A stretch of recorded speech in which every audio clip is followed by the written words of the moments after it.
Hello everyone, अमृत ज्ञान में आपका हार्दिक स्वागत है। आइए आज इंपॉर्टेंट टॉपिक के साथ उपस्थित हैं जिसका नाम है इलेक्ट्रोमैग्नेटिक वेव्स यानी कि विद्युत चुंबकीय तरंगें। आइए इस पर आज हम चर्चा करते हैं कि विद्युत चुंबकीय तरंगें क्या होती हैं और सबसे पहले आज हम इनका परिचय जानेंगे कि विद्युत चुंबकीय तरंगों का जो परिचय है वो किस प्रकार से होता है और क्या होती हैं विद्युत चुंबकीय तरंगें। आइए आइए बेटा विस्तार से चर्चा करते हैं।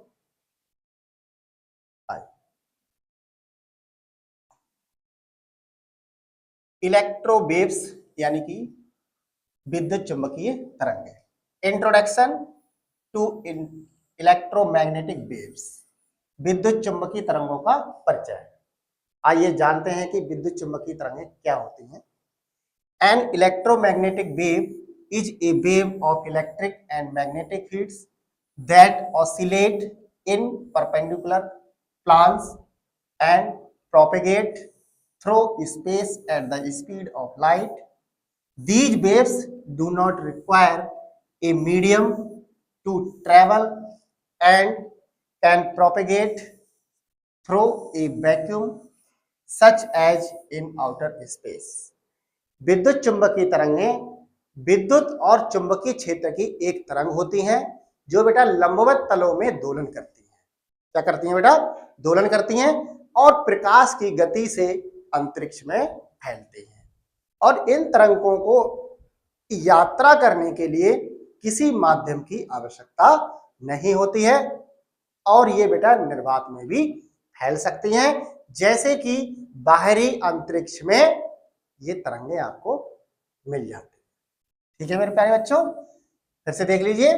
विद्युत चुंबकीय तरंगें विद्युत और चुंबकीय क्षेत्रों की एक तरंग होती हैं जो लंबवत तलों में दोलन करती हैं और प्रकाश की गति से अंतरिक्ष में फैल जाती हैं। इन तरंगों को यात्रा करने के लिए किसी माध्यम की आवश्यकता नहीं होती है और ये निर्वात में फैलती हैं, जैसे कि आंतरिक जैसे कि बाहरी अंतरिक्ष में इनका फैल जाना बेटा। ठीक है, अब आइए बात करते हैं इनकी स्पीड क्या होती है। स्पीड ऑफ लाइट यानी कि स्पीड ऑफ लाइट का मतलब होता है प्रकाश की गति। आइए, in a vacuum electromagnetic waves travel at the speed of light approximately 3 into 10 की पावर 8 मीटर्स पर सेकेंड, यानी कि 3 लाख किलोमीटर प्रति सेकेंड। कितना है बेटा? 3 lakhs। ओके, यानी कि इकाई, ढाई, सैकड़ा, हजार, 10,000, लाख, 3 लाख किलोमीटर प्रति सेकेंड। ठीक है बेटे, अब आइए देखते हैं कि जो प्रकाश की गति है, निर्वात में विद्युत चुंबकीय तरंगें प्रकाश की गति से यात्रा करती हैं और इनकी जो बेटा चाल होती है, प्रकाश की गति की जो चाल होती है वो कितनी होती है? 3 लाख किलोमीटर प्रति सेकेंड, या इसको हम पढ़ सकते हैं 3 गुणा 10 की घात 8 मीटर प्रति सेकेंड। ये होता है बेटा इसका फार्मूला, 3 गुणा 10 की घात 8 मीटर प्रति सेकेंड। ठीक है प्यारे बच्चों, आइए आगे बात करते हैं। नेचर ऑफ इलेक्ट्रोमैग्नेटिक वेव्स यानी कि विद्युत चुंबकीय तरंगों की प्रकृति क्या होती है? These waves are transverse waves, meaning the oscillations of the electric and magnetic fields are perpendicular to the direction of wave propagation। यानी कि जो विद्युत चुंबकीय तरंगों की अगर प्रकृति की बात करें तो ये तरंगें अनुप्रस्थ तरंगें होती हैं, अर्थात विद्युत और चुंबकीय क्षेत्रों के दोलन तरंग संचरण की दिशा के लंबवत होती हैं बेटा। क्या होती हैं? ये तरंगें कैसी होंगी? विद्युत चुंबकीय तरंगें, यानी कि ये विद्युत चुंबकीय तरंगों की प्रकृति इनकी कैसी होती है? ये अनुप्रस्थ तरंगें होती हैं बेटा, और ये विद्युत और चुंबकीय क्षेत्रों के दोलन तरंग संचरण की दिशा के लंबवत होते हैं। ठीक है प्यारे बच्चों, आइए और देखते हैं। Electromagnetic waves include a broad range of frequencies and wavelengths from very low frequency radio waves to very high frequency यानी कि गामा रेस। यानी कि विद्युत चुम्बकीय तरंगे हैं, इनमें आवृत्तियों और तरंग दैर्घ्यों की एक विस्तृत श्रृंखला शामिल होती है बेटा, जिसमें बहुत कम आवृत्ति वाली रेडियो तरंगों से लेकर बहुत उच्च आवृत्ति वाली गामा किरणें भी शामिल होती हैं। ठीक है बेटा। आइए अब बात करते हैं प्रॉपर्टीज ऑफ इलेक्ट्रोमैग्नेटिक वेव्स, यानी कि इनके गुण की बात करते हैं, यानी विद्युत चुम्बकीय तरंगों के गुण क्या होते हैं। तो देखिए इसमें क्या होता है, electromagnetic waves have the following की प्रॉपर्टीज, यानी कि विद्युत चुम्बकीय तरंगों के निम्नलिखित गुण होते हैं बेटा। तो सबसे पहला जो नंबर हमारा गुण होता है वो होता है इलेक्ट्रिक एंड मैग्नेटिक फील्ड्स, विद्युत और चुंबकीय क्षेत्र। तो क्या होता है बेटा इलेक्ट्रिक फील्ड, इसे हम ई से प्रदर्शित करते हैं। This is the component of the wave that oscillates in one plane carrying energy in the form of electrical interactions. विद्युत क्षेत्र यानी कि ये विद्युत क्षेत्र होता है, इसे हम बेटा कैपिटल ई से प्रदर्शित करते हैं। और ये तरंग का वह घटक है जो एक तल में दोलन करता है तथा विद्युत अंतःक्रियाओं के रूप में ऊर्जा वहन करता है। ठीक है प्यारे बच्चों, क्या है, यह तरंग का वह घटक होता है जो एक तल में दोलन भी करता है और विद्युत चुंबकीय विद्युत अंतःक्रियाओं के रूप में ऊर्जा वहन करता है। ठीक है बेटे। आइए अब बात करते हैं मैग्नेटिक फील्ड की। जो हमारा मैग्नेटिक फील्ड होता है उसे हम बी से प्रदर्शित करते हैं बेटा। किससे प्रदर्शित करते हैं, बी से, यानी कि विद्युत चुंबकीय क्षेत्र या चुंबकीय क्षेत्र। चुंबकीय क्षेत्र को किससे प्रदर्शित करेंगे हम बेटा, बी से, है ना। आइए, this is the component of the wave that oscillates perpendicular to the electric field and the carries energy in the form of magnetic interactions. यानी कि जो चुंबकीय क्षेत्र होता है मेरे प्यारे बच्चों, ये तरंग का वह घटक होता है जो विद्युत क्षेत्र के लंबवत दोलन करता है और चुंबकीय अंतःक्रियाओं के रूप में ऊर्जा वहन करता है।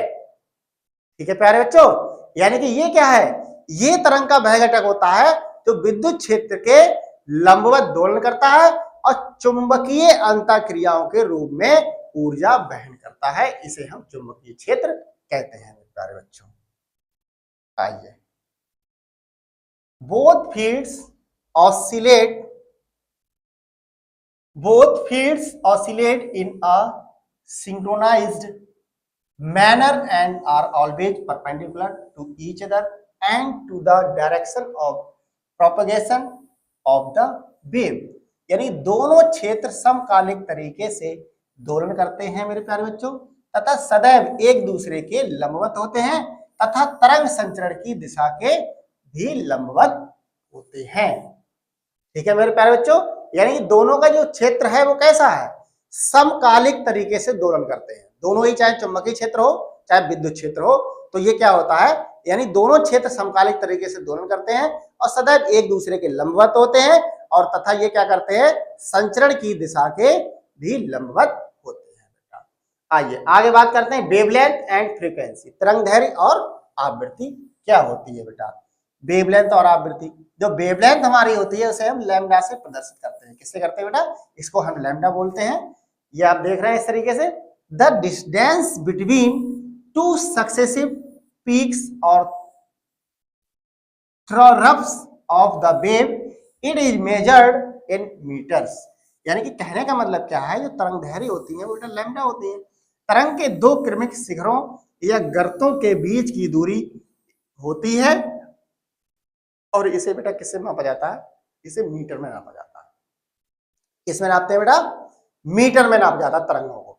अब आइए बात करते हैं फ्रीक्वेंसी। फ्रीक्वेंसी क्या होती है, फ्रीक्वेंसी का मतलब होता है एफ। इसको बेटा फ्रीक्वेंसी यानी कि आवृत्ति होती है, जिसको हम फ्रीक्वेंसी यानी कि एफ से प्रदर्शित करते हैं। इसकी परिभाषा देख लेते हैं। द नंबर ऑफ ऑसिलेशंस यानी कि साइकिल्स यानी चक्र ऑफ द वेव पर second, it is measured in hertz. इसको बेटा क्या करते हैं, किसमें मेजर करते हैं, हर्ट्ज में, है ना बेटा। यानी कि प्रति सेकंड तरंग के दोलनों या चक्रों की संख्या क्या होती है बेटा, आवृत्ति कहलाती है। इसे हम हर्ट्ज में मापते हैं या इसे हर्ट्ज से प्रदर्शित करते हैं। ठीक है प्यारे बच्चों, आइए आगे बात करते हैं। The relationship between wavelength and frequency. The relationship between wavelength and frequency is given by the equation. तरंगदैर्घ्य और आवृत्ति के बीच जो हमारी जो समीकरण दी गई है वो इस प्रकार से है कि इसका जो अगर हम फार्मूला देखेंगे तो C बराबर लैम्डा इंटू एफ होता है बेटा। इसे क्या बोलते हैं, C is equal to lambda into F. अब यहाँ पर जो C हमारा क्या है, लैम्डा क्या है, एफ क्या है, वो हम इसको देख लेते हैं। C क्या होता है बेटा, C is the speed of light in a vacuum, यानी कि जो हमारा जो निर्वात में प्रकाश की चाल होती है, गति होती है, वो क्या होती है बेटा 3 गुणा 10 की घात 8 मीटर प्रति सेकंड के हिसाब से होती है मेरे प्यारे बच्चों, इतनी होती है मीटर प्रति सेकंड। ठीक है बेटे, आइए आगे बात करते हैं। लैम्डा क्या है यहाँ पे, लैम्डा इज द वेवलेंथ होती है, यानी लैम्डा इसे क्या कहते हैं, तरंगदैर्घ्य कहते हैं। F is the frequency, F क्या होती है बेटा, हमारी आवृत्ति होती है। क्या होती है, आवृत्ति एफ। ठीक है बेटा, आइए बात करते हैं। आइए 10 इस प्रकार यदि if the frequency increase the wavelength decrease and vice versa, यानी कहने का मतलब क्या है बेटा कि यदि आवृत्ति बढ़ती है तो तरंगदैर्घ्य घटता है और इसके ये दोनों क्या होते हैं, विपरीत होते हैं। यानी कि अगर यदि आवृत्ति बढ़ जाए, यदि आवृत्ति बढ़ जाए मेरे प्यारे बच्चों तो क्या होगा, तरंगदैर्घ्य घट जाती है, क्योंकि ये दोनों एक दूसरे के विपरीत होते हैं। आइए आगे बात करते हैं विद्युत चुंबकीय तरंगों की ऊर्जा के बारे में, यानी कि एनर्जी ऑफ इलेक्ट्रोमैग्नेटिक वेव्स। क्या होता है विद्युत चुंबकीय तरंगों की ऊर्जा। The energy of an electromagnetic wave is directly related to its frequency. Higher frequency waves such as gamma rays, यानी कि गामा रेज होती हैं, carry more energy, while lower frequency waves such as, यानी कि जिनकी फ्रीक्वेंसी बहुत कम होती है वो हमारी रेडियो वेव्स कहलाती हैं, कैरी लेस एनर्जी, इनकी ऊर्जा बहुत ही कम होती है मेरे प्यारे बच्चों।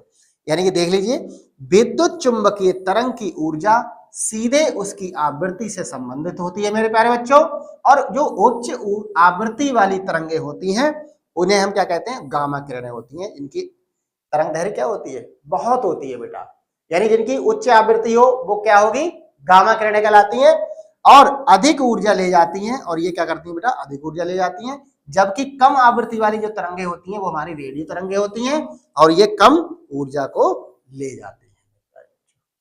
ठीक है बेटा, आइए आगे बात करते हैं। आइए देखते हैं। The energy of a photon which is a quantum of electromagnetic radiation is given by the equation. एक फोटॉन की ऊर्जा जो विद्युत चुंबकीय विकिरण का एक क्वांटम है, इस समीकरण द्वारा दी जाती है मेरे प्यारे बच्चों। यानी कहने का मतलब क्या है, अगर एक फोटॉन की ऊर्जा की बात करें तो इसमें क्या होता है, जो विद्युत चुंबकीय विकिरण का एक क्वांटम होता है, इसे हम E बराबर एच एफ से प्रदर्शित करते हैं, यानी E बराबर H इंटू एफ होता है। जैसे कि E is the energy of the photon, यहाँ पर जो E हमारा होता है बेटा वो फोटॉन की ऊर्जा होती है। H is the Planck's constant, यानी कि जो H हमारा होता है ये प्लांक नियतांक कहलाता है बेटा, यह प्लांक स्थिरांक होता है, जो इसका मान होता है बेटा कितना होता है, 6.626 गुणा 10 की घात -34 जूल सेकेंड। ठीक है मेरे प्यारे बच्चों, ये हमारा फार्मूला होता है, यानी कि 6.626 इंटू 10 की पावर -34, इसको हम जूल सेकेंड के नाम से जानते हैं। ठीक है, एफ क्या होता है बेटा, एफ इज द फ्रीक्वेंसी, यानी एफ हमारी क्या होती है, आवृत्ति होती है। अब बात आती है विद्युत चुंबकीय तरंगों के प्रकार की, टाइप्स ऑफ इलेक्ट्रोमैग्नेटिक वेव्स। क्या होते हैं प्रकार, टाइप्स ऑफ इलेक्ट्रोमैग्नेटिक वेव्स, यानी विद्युत चुंबकीय तरंगों के प्रकार। Electromagnetic waves can be categorized based on their frequencies and wavelengths. The electromagnetic spectrum includes the following types of waves. यानी जो विद्युत चुंबकीय तरंगें होती हैं बेटा, वो विद्युत चुंबकीय तरंगों को उनकी आवृत्तियों और तरंग दैर्ध्यों के आधार पर वर्गीकृत किया जा सकता है, और ये विद्युत चुंबकीय स्पेक्ट्रम में निम्न प्रकार की तरंगें शामिल होती हैं, और इनके प्रकार के बारे में आइए हम विस्तार से चर्चा करते हैं। तो सबसे पहले हम बात करते हैं रेडियो वेव्स की, यानी कि रेडियो तरंगें। क्या होती हैं रेडियो तरंगें? आइए देखते हैं रेडियो तरंगों के बारे में। आइए बेटा विस्तार से देखते हैं इसको। रेडियो वेव्स यानी कि रेडियो तरंगें होती है, और इनकी जो फ्रीक्वेंसी होती है यानी कि आवृत्ति होती है वो 3 हर्ट्ज से यानी 3 हर्ट्ज टू 300 गीगाहर्ट्ज होता है बेटा। यानी कहने का मतलब क्या है, जो रेडियो तरंगों की आवृत्ति होती है वो 3 हर्ट्ज से 300 गीगाहर्ट्ज के मध्य में होती है। ठीक है बेटा। आइए अब देखते हैं वेवलेंथ की बात कर लीजिए, जिसे तरंग दैर्ध्य कहते हैं। फ्रीक्वेंसी यानी कि आवृत्ति की बात हो गई। From 1 millimetre two thousands of kilometres, यानी कि 1 मिलीमीटर से लेकर के हजारों किलोमीटर तक की जो रेंज होती है वो हमारी तरंग दैर्ध्य कहलाती है। जैसे कि एप्लीकेशन इन मेडिसिन। अब चिकित्सा में इसका यूज क्या होता है बेटा? जो रेडियो तरंगें होती हैं इसका तो हमने तरंगों के बारे में अध्ययन कर लिया, लेकिन इसका हम चिकित्सा में कैसे प्रयोग कर सकते हैं? तो इसका प्रयोग हम एमआरआई के रूप में प्रयोग करते हैं, जो कि रेडियो फ्रीक्वेंसी थेरेपी और चिकित्सा उपकरणों में वायरलेस संचार के लिए इसका उपयोग किया जाता है। ये एमआरआई आपने देखा होगा कि अगर आप किसी का कराने गए हो या देखा हो करते समय, तो आपने देखा होगा इसमें क्या होता है, रेडियो तरंगों का उपयोग किया जाता है, जो कि 3 हर्ट्ज टू 300 गीगाहर्ट्ज के मध्य होता है मेरे प्यारे बच्चों। ठीक है, आइए आगे बात करते हैं। आइए माइक्रोवेव्स आइए माइक्रोवेव्स के बारे में बात करते हैं। सूक्ष्म तरंगें। माइक्रोवेव्स का दो हमारी दूसरी प्रकार की जो तरंगें हैं रेडियो तरंगों के बाद अब बात आती है माइक्रोवेव यानी कि सूक्ष्म तरंगें। सूक्ष्म तरंगें क्या होती हैं? जिनकी आवृत्ति कितनी हो बेटा? 300 मेगाहर्ट्ज से 300 गीगाहर्ट्ज तक।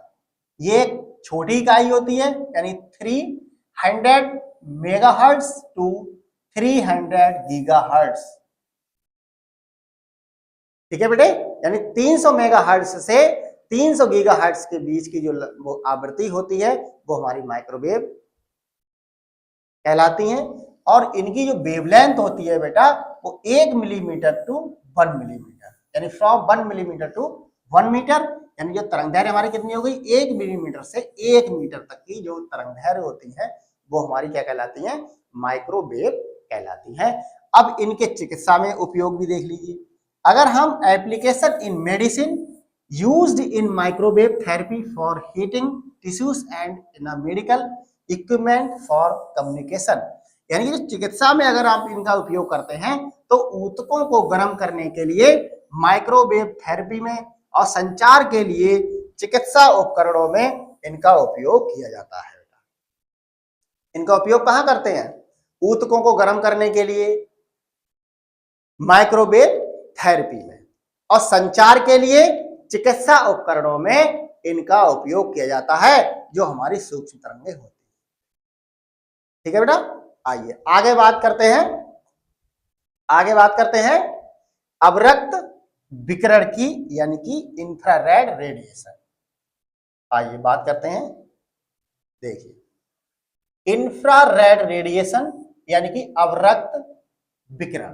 फ्रीक्वेंसी, इनकी फ्रीक्वेंसी बेटा कितनी होती है? 300 गीगाहर्ट्ज टू 400 टेराहर्ट्ज। टेराहर्ट्ज बोलते हैं इसे, यानी कि टी का मतलब यहां पे होता है बेटा टेराहर्ट्ज। ठीक है मेरे प्यारे बच्चों, कितना होता है? टेराहर्ट्ज। ठीक है बेटा, आइए आगे बात करते हैं। अगर आवृत्ति की अगर बात करेंगे तो कितना हो गया बेटा इनका? 300 गीगाहर्ट्ज से 400 टेराहर्ट्ज के मध्य की जो आवृत्ति होती है वो अवरक्त विकिरण कहलाता है बेटा। अगर हम इनमें वेवलेंथ की बात करें, वेवलेंथ कितनी होती है? फ्रॉम 700 नैनोमीटर टू 1 मिलीमीटर, यानी कि इनकी तरंगदैर्घ्य कितनी होगी? 700 नैनोमीटर से 1 मिलीमीटर तक की जो तरंगदैर्घ्य होती है वो हमारी अवरक्त विकिरण कहलाती है। इनकी तरंगदैर्घ्य कितनी होगी बेटा? 700 नैनोमीटर से 1 मिलीमीटर तक। अब इसके एप्लीकेशन की बात करते हैं। मेडिसिन में इनका उपयोग किस तरीके से होता है वो भी आप देख लीजिए। शरीर के तापमान का पता लगाने के लिए इंफ्रारेड थर्मोग्राफी में हम क्या करते हैं? इंफ्रारेड रेडिएशन का प्रयोग करते हैं, अवरक्त विकिरण का प्रयोग करते हैं, जो कि लेजर थेरेपी में तथा संवहनी परिवर्तनों का पता लगाने के लिए इंफ्रारेड इमेजिंग में इसका उपयोग किया जाता है। मेरे प्यारे बच्चों, इनका उपयोग हम कहां कहां कर सकते हैं? इंफ्रारेड रेडिएशन का शरीर के तापमान का पता लगाने के लिए, जैसे कि इंफ्रारेड थेरेपी में, लेजर थेरेपी में, और संवहनी परिवर्तनों का पता लगाने के लिए इंफ्रारेड इमेजिंग में इसका उपयोग किया जाता है। ठीक है प्यारे बच्चों, आइए आगे बात करते हैं।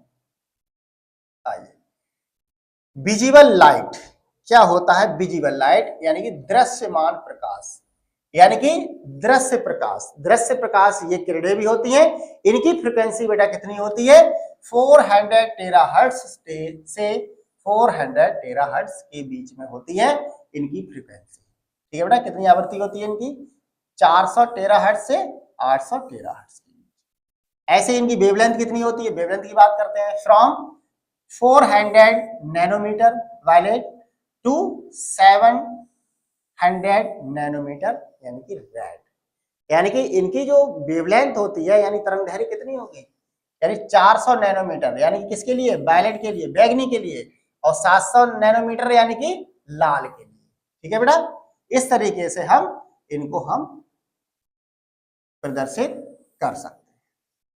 अब इनका भी यूज कर लीजिए। इनका उपयोग कहाँ होगा? चिकित्सा के क्षेत्र में, एंडोस्कोपी में। बहुत इंपॉर्टेंट है बेटा, इनका यूज क्या होता है? Used in endoscopy, surgical lightning and bioluminescence imaging में इनका उपयोग किया जाता है। जैसे कि एंडोस्कोपी हो गया, सर्जिकल प्रकाश व्यवस्था हो गई, और बायोल्यूमिनेसेंस इमेजिंग में इन किरणों का उपयोग किया जाता है, जिसे हम दृश्य प्रकाश के नाम से जानते हैं, दृश्य किरणें भी कहते हैं इनको बेटा। ठीक है बेटे, आइए आगे बात करते हैं। आइए,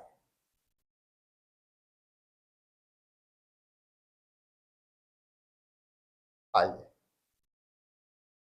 ठीक है बेटा। अब आता है हमारा अल्ट्रावायलेट रेडिएशन। क्या आता है बेटा? Ultraviolet radiation. ठीक है बेटा प्यारे बच्चों, आइए बात करते हैं अल्ट्रावायलेट रेडिएशन की, पराबैंगनी विकिरण की। ये बेटा क्या होता है? इनकी फ्रीक्वेंसी कितनी होती है? यानी कि पराबैंगनी किरणों की फ्रीक्वेंसी कितनी होगी बेटा? 800 टेराहर्ट्ज से 30 पीटाहर्ट्ज। ये बेटा क्या होता है? इसको हम कहते हैं टेराहर्ट्ज। ठीक है, कहां तक होता है? 30 पीटाहर्ट्ज। इस तरीके से, यानी कि कितना होगा? 800 टेराहर्ट्ज से 30 पीटाहर्ट्ज के मध्य। कितना होता है मेरे प्यारे बच्चों? 800 टेराहर्ट्ज के मध्य से लेकर 30 पीटाहर्ट्ज के मध्य इनकी आवृत्ति होती है। ये पी का मतलब होता है पीटा। क्या होता है बेटा? इसको पीटा बोलते हैं। ठीक है बेटा, आइए अब इसके तरंगदैर्घ्य की बात करते हैं।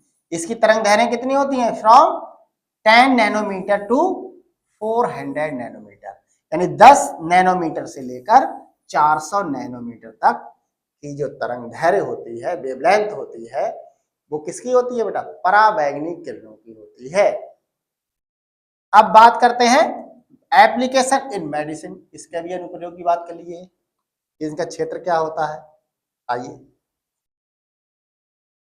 चिकित्सा में आइए, चिकित्सा में एप्लीकेशन इन मेडिसिन। चिकित्सा में अनुप्रयोग, बंधीकरण यानी used for sterilisation, UV therapy for skin conditions like psoriasis and diagnosis, example fluorescence of body fluids, यानी कि जो बंधीकरण होता है, बंधीकरण का मतलब होता है बांधना, यानी कि बंधीकरण सोराइसिस जैसी त्वचा संबंधी स्थितियों के लिए यूवी थेरेपी, यूवी का मतलब अल्ट्रावायलेट थेरेपी, तथा निदान इनका क्या होता है, जैसे शरीर के तरल पदार्थों की प्रतिदीप्ति करना के लिए उपयोग किया जाता है। इन किरणों का उपयोग क्या करते हैं, अल्ट्रावायलेट रेस का क्या होता है कि जो हमारी किरणें होती है ये हमारे शरीर के तरल पदार्थ का प्रतिदीप्त के लिए इनका उपयोग कर सकते हैं। प्रतिदीप्त का मतलब होता है फ्लोरिसेंस यानी चमकना, यानी कि बॉडी को चमक धमक करने के लिए इन किरणों का उपयोग हम कर सकते हैं। आइए बात करते हैं एक्सरे की। एक्सरे या एक्सरेज ये बहुत ही इंपॉर्टेंट किरणें होती हैं प्यारे बच्चों। एक्स किरणों का मतलब क्या होता है, एक्स किरणें ये बहुत ही इंपॉर्टेंट किरणें होती हैं। इनको आइए देख लेते हैं। इनकी फ्रीक्वेंसी कितनी होगी, 30 पीटाहर्ट्ज से 30 एक्जाहर्ट्ज, EXA एक्जा देख लीजिए, पी का मतलब क्या है 30 पीटाहर्ट्ज, कहां तक 30 एक्जाहर्ट्ज, ये इकाई होती है एक्स किरणों की। एक्स किरणों को हम पीटाहर्ट्ज और एक्जाहर्ट्ज में मापते हैं मेरे प्यारे बच्चों। आइए देखते हैं इनकी आवृत्ति कितनी होगी, 30 पीटाहर्ट्ज से 30 यानी 30 एक्जाहर्ट्ज तक। अब इसकी वेवलेंथ की बात करते हैं। वेवलेंथ बेटा कितनी हो जाएगी, वेवलेंथ इनकी कितनी होगी, यानी कि 0.01 नैनोमीटर से 10 नैनोमीटर, 0.01 नैनोमीटर टू 10 नैनोमीटर। इनकी तरंग दैर्घ्य कितनी होगी बेटा, 0.01 नैनोमीटर से 10 नैनोमीटर तक की जो हमारी रेंज यानी वेवलेंथ होती है वो हमारी एक्सरेज कहलाती है। ठीक है प्यारे बच्चों, अब बात करते हैं इनकी एप्लीकेशन इन मेडिसिन। इनका एप्लीकेशन यानी कि मेडिसिन में किस प्रकार से हम इनका उपयोग कर सकते हैं।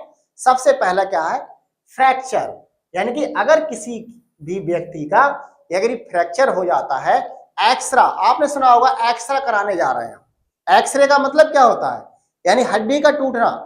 हड्डी के टूटने से संबंधित सबसे बढ़िया क्या होता है पता लगाने के लिए हम एक्सरे का यूज करते हैं, जो हमारी एक्स किरणें कहलाती हैं। एक्सरा एक्सरा करते हैं सभी लोग, आपने सुना होगा, लेकिन एक्सरा नहीं होता है, वो एक्सरे होता है, उसको हम एक्सरे बोलते हैं। लिखा हुआ भी आपने देखा होगा एक्सरेज, एक्सरे कराने जा रहा है। तो एक्सरे का मतलब क्या होता है, फ्रैक्चर में, संक्रमण और कैंसर के निदान के लिए एक्सरे इमेजिंग, और इसी का एक पार्ट होता है सीटी स्कैन। क्या होता है बेटा, सीटी स्कैन भी होता है, और एक रेडियोथेरेपी में इसका उपयोग हम करते हैं। इसका उपयोग करते हैं एक्स किरणों का, इसे एक्स किरणें कहते हैं। ठीक है बेटा, ये किरणें बहुत ही ज्यादा लाभकारी किरणें भी होती हैं और हानिकारक भी हो जाती हैं। आइए बात करते हैं गामा किरणों की। गामा किरणें क्या होती हैं, इनकी फ्रीक्वेंसी कितनी होगी, लगभग 30 एक्जाहर्ट्ज। एक्जाहर्ट्ज से ऊपर की जो आवृत्ति होती है वो गामा किरणों की कहलाती है, और इनकी जो तरंगदैर्घ्य होती है वो कितनी होती है, 0.01 नैनोमीटर से कम। यानी कहने का मतलब क्या है, 0.0 नैनोमीटर से कम, और 30 यानी कि 30 एक्जाहर्ट्ज से ऊपर की जो तरंगे होती हैं वो हमारी क्या कहलाती हैं, गामा किरणें कहलाती हैं। अब इनका उपयोग भी देख लीजिए, यूज्ड इन रेडिएशन थेरेपी। विकिरण चिकित्सा में, फॉर कैंसर ट्रीटमेंट यानी कि कैंसर के उपचार में, and in nuclear medicine for imaging and treatments, यानी कि परमाणु चिकित्सा में भी इसका उपयोग हम करते हैं। गामा किरणों का, किसका बेटा? गामा किरणों का हम यूज कर सकते हैं। अब इनका भी विद्युत चुंबकीय तरंगों के उपयोग देख लीजिए। चिकित्सा के क्षेत्र में हम किस प्रकार से कर सकते हैं? Application of electromagnetic waves in medicine, चिकित्सा में विद्युत चुंबकीय तरंगों के उपयोग। Electromagnetic waves are widely used in medicine for diagnosis, treatments and therapy. Below are some of the key medical applications, यानी जो विद्युत चुंबकीय तरंगों का जो व्यापक रूप होता है वो चिकित्सा में हम निदान के रूप में, उपचार में और चिकित्सा के लिए उपयोग किया जाता है, जो कि नीचे कुछ प्रमुख चिकित्सा अनुप्रयोग दिए गए हैं बेटा। आइए देखते हैं। सबसे पहले एक्सरे इमेजिंग और सीटी स्कैन, यानी कि एक्सरे इमेजिंग और सीटी स्कैन के लिए हम विद्युत चुंबकीय तरंगों का यूज करते हैं। जैसे कि आइए देखते हैं एक्सरे इमेजिंग, यानी एक्सरे में क्या होता है? हमारे शरीर की हड्डियां होती हैं या किसी अन्य पार्ट का क्या होता है? इमेज ली जाती है, यानी फोटो लिया जाता है। उससे हम क्या करते हैं? उस पार्ट में जो भी फ्रैक्चर होता है उसका पता लगाने के लिए हम एक्स किरणों का उपयोग कर लेते हैं। जैसे कि X-rays are a form of electromagnetic radiation used in medical imaging. They can pass through the body and create image of the internal structure, allowing for the detection of fractures, infections and tumors. यानी कि जो x ray होता है वो विद्युत चुंबकीय विकिरण का एक रूप होता है मेरे प्यारे बच्चों। इसका उपयोग हम चिकित्सा इमेजिंग में कर सकते हैं या किया जाता है, और शरीर के आर पार भी जा सकते हैं। एक्स किरणों का क्या है? ये शरीर के आर पार भी ये किरणें भेजी जा सकती हैं, जिससे कि आंतरिक संरचना की छवियां बना सकते हैं, और जिससे फ्रैक्चर है, संक्रमण है और ट्यूमर का इससे हम पता लगाया जा सकता है। ये हमारी एक्स किरणें होती हैं। ये शरीर के आंतरिक भागों को भी देख सकते हैं, इनके आर पार भी जाया जा सकता है ना बेटा। आइए आगे बात करते हैं सीटी। सीटी यानी कि कंप्यूटेड टोमोग्राफी। क्या होता है सीटी? इसका पूरा नाम होता है, सीटी का पूरा नाम होता है कंप्यूटेड टोमोग्राफी। स्कैन्स, यानी इसको हम सीटी स्कैन्स भी कहते हैं, और सीटी स्कैन का जो पूरा नाम होता है कंप्यूटेड टोमोग्राफी कहते हैं इसको बेटा। Use X-ray technology in combination with computer processing to create detailed cross sectional images of the body। यानी जो सीटी स्कैन हमारा होता है, यानी कि कंप्यूटर टोमोग्राफी होता है, उसमें क्या होता है? शरीर के विस्तृत अनुप्रस्थ काट के चित्र बनाने के लिए कंप्यूटर प्रसंस्करण के साथ एक्सरे प्रौद्योगिकी का उपयोग किया जाता है।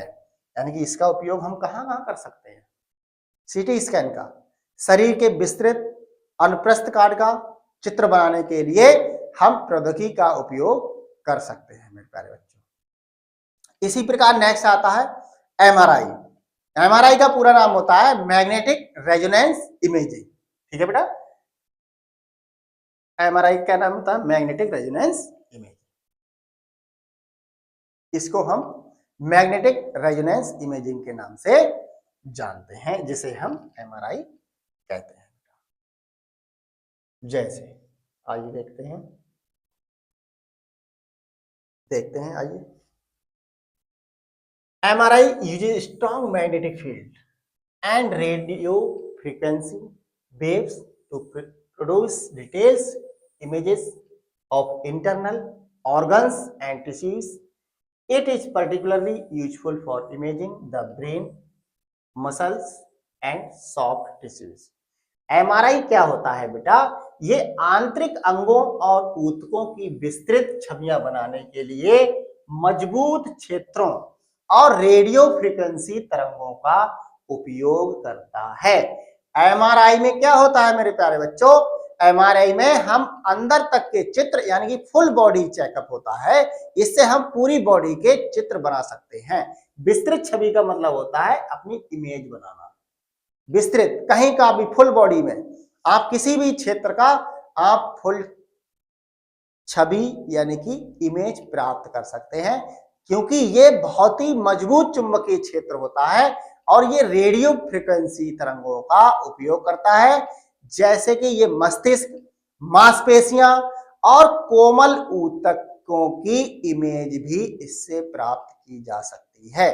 यानी कोमल ऊतक का मतलब क्या होता है, मस्तिष्क में, यानी मस्तिष्क एक एक पार्ट का आप इसमें क्या कर सकते हैं, इमेज प्राप्त कर सकते हैं। और जो हमारी मांसपेशियां हैं उनका भी बना सकते हैं। अब कोमल ऊतकों की इमेजिंग के लिए इसे हम विशेष रूप से प्रयोग कर सकते हैं या उपयोग कर सकते हैं। ठीक है बेटे, आइए आगे बात करते हैं रेडिएशन थेरेपी की, यानी विकिरण चिकित्सा।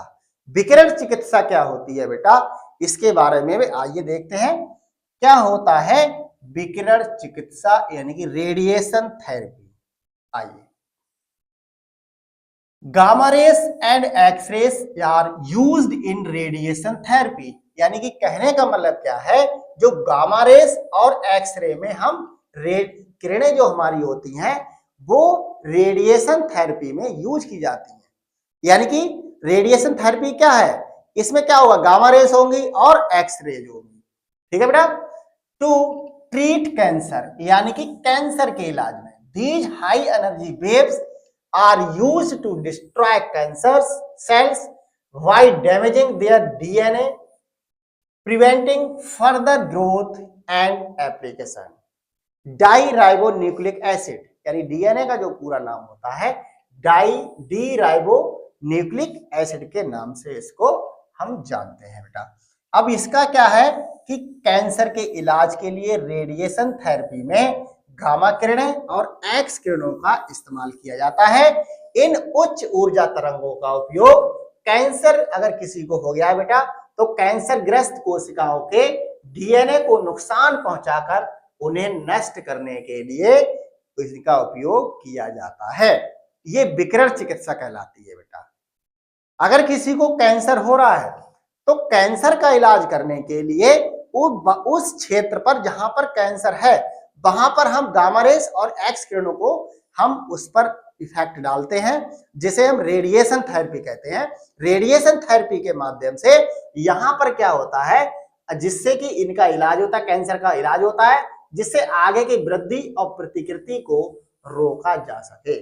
यानी कि अगर किसी को कैंसर हो जाता है, जिससे कि कैंसर एक ऐसी बीमारी है जो अगर थोड़ी सी हो जाती है तो हमेशा बढ़ती रहती है, बढ़ते बढ़ते एक भयंकर विकराल रूप पैदा हो जाता है जो कि बहुत ही ज्यादा हानि हमारे लिए पहुंचा देती है।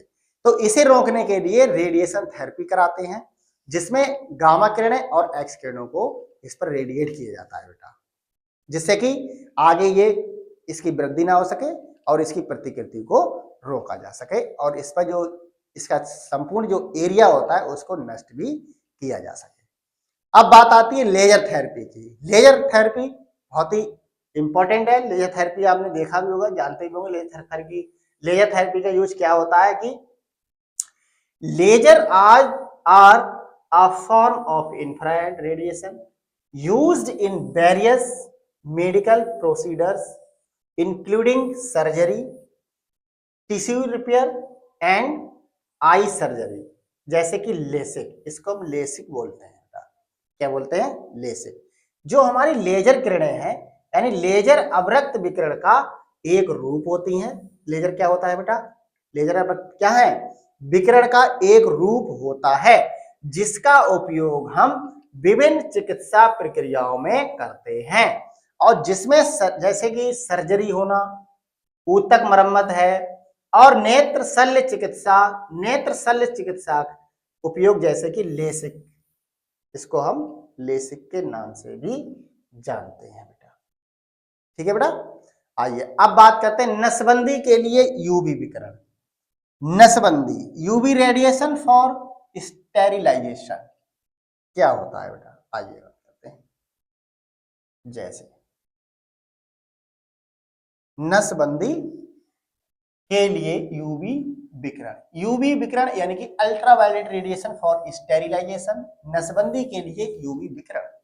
Ultraviolet UV light is used for sterilisation purpose in medical settings as it can kill bacteria, viruses and other pathogens by disrupting their DNA। यानी जो पैराबैंगनी किरणें होती हैं, यानी पराबैंगनी यूवी यानी कि जो अल्ट्रावायलेट रेज होता है, वो प्रकाश का उपयोग चिकित्सा में जीवाणुनाशक उद्देश्य के लिए किया जाता है, क्योंकि ये बैक्टीरिया, वायरस और अन्य रोगाणुओं के डीएनए को नष्ट कर सकता है ना बेटा। ये क्या क्या करता है पराबैंगनी अल्ट्रावायलेट फॉर स्टेरिलाइजेशन में, इसका क्या यूज होता है, यानी कि पराबैंगनी जो यूवी किरणें होती हैं, प्रकाश का उपयोग चिकित्सा में जीवाणुनाशक उद्देश्यों के लिए किया जाता है, क्योंकि यह बैक्टीरिया, वायरस और अन्य रोगाणुओं के डीएनए को नष्ट करता है बेटा।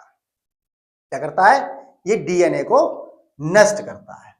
जैसे आइए देखते हैं आगे, चिकित्सा उपकरणों में वायरलेस संचार, ये क्या होता है बेटा, इसके बारे में चर्चा कर लेते हैं। Wireless communication in medical device, चिकित्सा उपकरणों में वायरलेस संचार, इससे क्या होता है बेटा, देखिए, radio waves are used in wireless communication systems that enable medical devices such as pacemakers, glucose monitors and heart rate monitors to transmit data to external device for monitoring and analysis बेटा। Radio तरंगों का उपयोग wireless संचार प्रणालियों में किया जाता है बेटा, जो पेसमेकर, ग्लूकोज मॉनिटर और हृदय गति मॉनिटर जैसे चिकित्सा उपकरणों को निगरानी रखने के लिए और विश्लेषण के लिए बाह्य उपकरणों तक डेटा संचारित करने में भी ये सक्षम बनाता है ना बेटे। इससे क्या होगा, चिकित्सा उपकरण में वायरलेस संचार का मतलब क्या होता है, यानी इसका मतलब ये होता है, जो रेडियो तरंगों का जो उपयोग होता है वायरलेस संचार प्रणालियों में इसका उपयोग किया जाता है, जो पेसमेकर, ग्लूकोज मॉनिटर, हृदय गति को नापने के लिए, मॉनिटराइज करने के लिए, चिकित्सा उपकरणों को निगरानी करना और विशेष विश्लेषण के लिए बाह्य उपकरणों तक डेटा संचारित करने में ये सक्षम बनाते हैं। ठीक है बेटा। आइए अब बात करते हैं सेफ्टी कंसीडरेशंस, सुरक्षा संबंधी विचार क्या होते हैं सेफ्टी कंसीडरेशन, आइए देखते हैं, इस पर भी चर्चा कर लेते हैं। आइए, सेफ्टी कंसीडरेशन,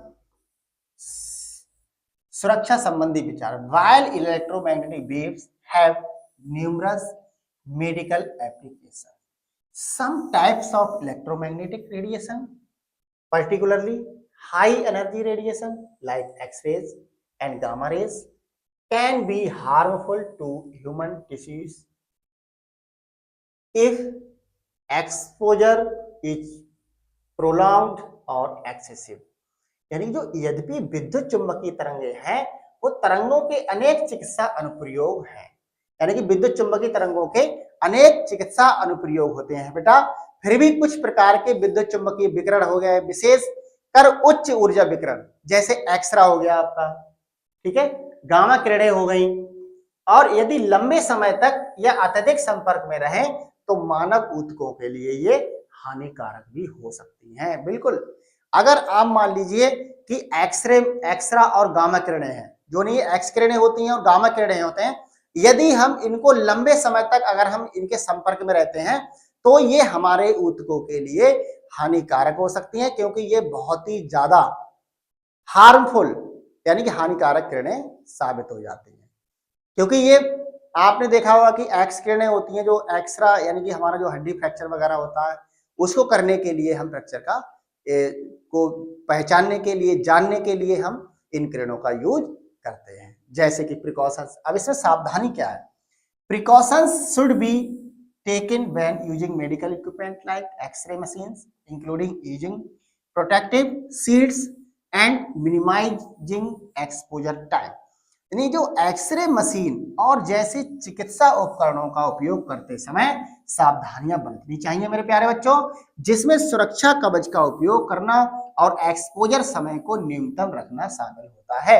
यानी कि अगर आप एक्सरे कक्ष में जा रहे हैं तो हमें क्या करना है कि उसमें सुरक्षा कवच होता है, कुछ कपड़े टाइप के होते हैं, उनको पहन कर ही हमको क्या करना है कि उसका एक्सरे करना है, वरना ये जो किरणें होती हैं, एक्स किरणें होती हैं, ये हमारे लिए बहुत ही ज्यादा हानि पहुंचा सकती है। The risk of radiation, burns, cancer और other health tissues must be carefully managed in clinical settings. यानी कि जो विकिरण से जलने, विकिरण से अगर आप जल जाते हैं, विकिरण से जलने, कैंसर या अन्य स्वास्थ्य समस्याओं के जोखिम को चिकित्सीय रूप से सावधानी पूर्वक प्रबंधित किया जाना चाहिए। यानी कहने का मतलब क्या है, जो विकिरण से अगर विकिरण से जलने यानी कि कैंसर या अन्य स्वास्थ्य समस्याओं के जोखिम को चिकित्सीय रूप से सावधानी पूर्वक प्रतिबंधित हमें करना चाहिए बेटा। आइए अब बात करते हैं समरी टेबल की। अभी हम लोगों ने इतने प्रकार से तरंगों के बारे में अध्ययन किया, अब इनका उपयोग हम एक नजर में डालते हैं, जिसे हम एक सारांश तालिका के रूप में देखते हैं, और जो कि विद्युत चुंबकीय तरंगों के प्रकार के रूप में हम एक टेबल के रूप में यानी समरी टेबल देखते हैं। आइए बेटा जानते हैं तरंगों का प्रकार। सबसे पहले बात करते हैं रेडियो तरंगों की। इनकी जो आवृत्ति सीमा होती है, फ्रीक्वेंसी रेंज होती है बेटा, वो 3 हर्ट्ज से 300 गीगा हर्ट्ज के बीच होती है, जिसे हम 1 मिलीमीटर से 1000 ऑफ किलोमीटर के रूप में भी जानते हैं। जैसे कि एमआरआई के रूप में एमआरआई करना, चिकित्सा उपकरण के रूप में wireless communication in medical devices, और वायरलेस संचार के रूप में भी इन किरणों का यूज करते हैं। अगला है माइक्रोवेव यानी सूक्ष्म तरंगें। इनकी जो रेंज होती है, फ्रीक्वेंसी होती है बेटा, वो कितनी होती है? 300 मेगाहर्ट्ज से 300 गीगाहर्ट्ज के मध्य होती है, और इनकी जो होती है 1 मिलीमीटर से 1 मीटर तक के मध्य होती है वेवलेंथ। और इनका जो माइक्रोवेव थेरेपी में यूज होता है बेटा, और मेडिकल कम्युनिकेशन में भी, यानी कि उपकरण चिकित्सा उपकरणों के वायरलेस के रूप में भी इनका उपयोग हो सकता है। अगला है इंफ्रारेड रेडिएशन, अवरक्त विकिरण। क्या होता है अवरक्त विकिरण? देखिए अवरक्त विकिरण, इनकी आवृत्ति फ्रीक्वेंसी रेंज कितनी होती है बेटा? 300 गीगाहर्ट्ज से 400 टेराहर्ट्ज, और इनकी जो फ्रीक्वेंसी यानी कि फ्रीक्वेंसी का मतलब देख लीजिए बेटा, यानी कहने का मतलब क्या है, जो हमारी इनकी वेवलेंथ होती है, ये फ्रीक्वेंसी हो गई, ये वेवलेंथ हो गया। वेवलेंथ कितनी होती है? 700 कितनी होती है मेरे प्यारे बच्चों? 700 नैनोमीटर से 700 नैनोमीटर से कितनी होती है बेटा? 700 से लेकर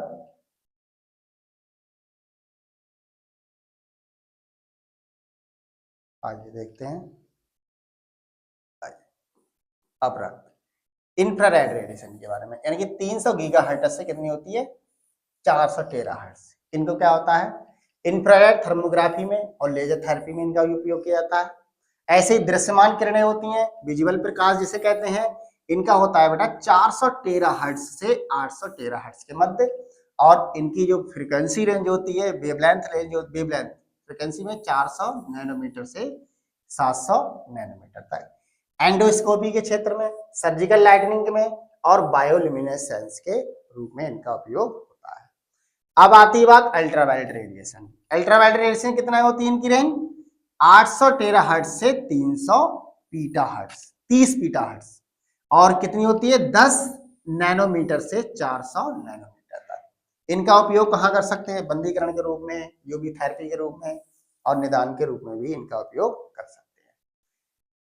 अब आती है बात एक्सरे। एक्सरे की कितनी होती है वेवलेंथ? 30 पीटाहर्ट्ज से 30 एक्जाहर्ट्ज तक, और इनकी फ्रीक्वेंसी रेंज कितनी होती है? 0.01 नैनोमीटर से 10 नैनोमीटर के मध्य। X-ray imaging, CT scan, radiotherapy में इन किरणों का हम उपयोग कर सकते हैं। लास्ट में हमारा बचता है गामा किरण। इनकी रेंज कितनी होती है? लगभग 30 एक्जाहर्ट्ज, और कम से कम कितनी होती है?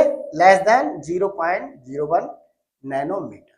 इनका यूज हम कहाँ करते हैं? विकिरण चिकित्सा में, परमाणु चिकित्सा में इनका यूज हम कर सकते हैं बेटा। आइए आगे बढ़ते हैं। निष्कर्ष। हम लोगों ने इतना पढ़ा, अब थोड़ा निष्कर्ष के बारे में भी विस्तार से चर्चा करते हैं कि निष्कर्ष इससे क्या निकलता है, वो देख लीजिए।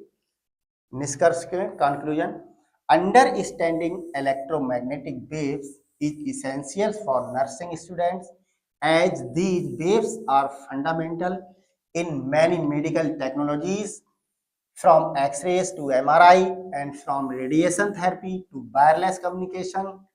Electromagnetic waves play a vital role in modern medicine, contributing to diagnostic, therapeutic and monitoring practices. Awareness of their properties and applications is important for safe and effective use in healthcare settings.